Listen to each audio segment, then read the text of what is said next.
Sa isinulat ni Rizal na no Limitangere, may isang padre ang namumuno sa San Diego. Ang kanyang pangalan ay Padre Damaso Bertolagas, isang paring Pransiskano na nagkaroon ng malalim at madilim na impluensya sa bayan. Higit pa sa kanyang tungkulin bilang espiritual na lider, si Padre Damaso ay isang karakter na puno ng kontradiksyon at nagtataglay ng kapangyarihang siyang nagtulak sa maraming pangyayari sa nobela.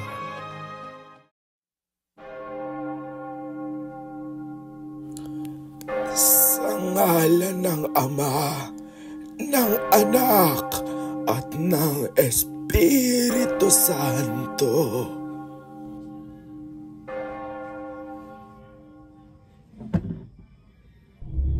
Amen.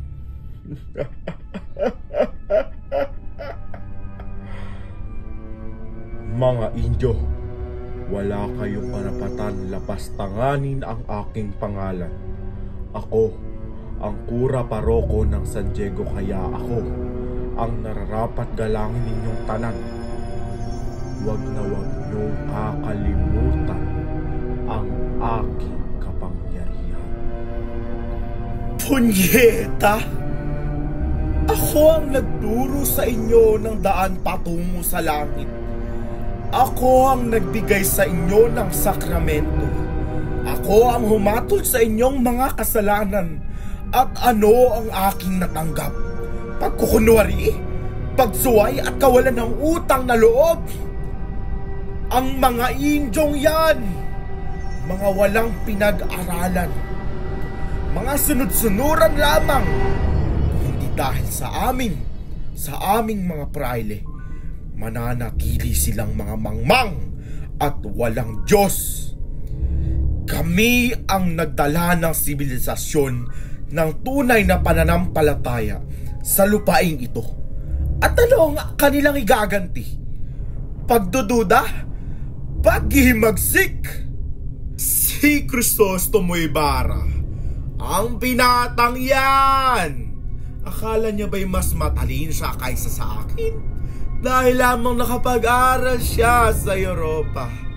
Ang mga librong iyan ay puno ng erehiya, ng mga ideyang laban sa ating Santa Iglesia. Nararapat lamang napigilan siya bago pa niya mahawa ang iba sa kanyang mga maling akala. Dumako naman tayo sa anak kong si Maria Clara. Siya'y mapilit na pagtanto kung tunay ang kanyang pag-ibig kay Crisostomo Ibarra.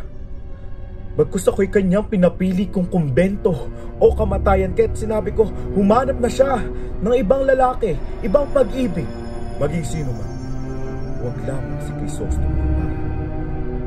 Ngunit mapilit siya, ako'y kanyang pinapili kong kumbento o kamatayan, kaya sinabi ko, sige, magmongha ka, huwag ka lamang mamatay.